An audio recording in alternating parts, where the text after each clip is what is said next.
First of all, I'm very careful about taking medical malpractice cases. The problem with medical malpractice cases is a lot of the clients believe that if something went wrong during a medical procedure, for example, a surgery, there has to be malpractice. The answer is no. There doesn't have to be malpractice. You can have a bad result without malpractice being committed. So the first thing you have to do when you have a client that comes in and tells you a story about what happened to them, you assess it to determine whether there's a reasonable possibility that medical malpractice was committed.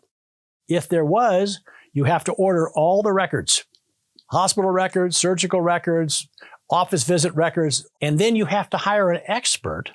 When I talk about that, a physician that's trained in the area, for example, if it's a surgery, a urological surgery, you have to hire a urological surgeon.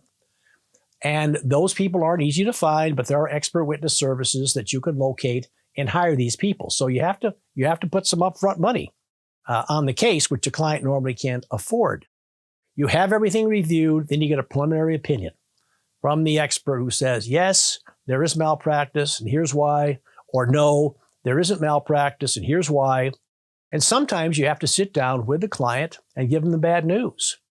Look, I've had this looked at by a recognized expert. He tells me there's no malpractice here, and here's why. What I found historically is clients are generally satisfied with that. If in fact they're told that, it's like, oh, okay. Because you let them know that if you institute litigation in the case, there are a tremendous number of costs to be incurred in litigation, medical malpractice cases, and the success rate of medical malpractice cases that are not settled at trial is kind of abysmal. It's usually about a 10 to 15% win rate for the plaintiff and about an 85 to 90% win for the defendant. So from my standpoint, if I take a medical malpractice case, it's because I truly believe that the doctor did something horribly wrong, and I feel I can prove it to a jury.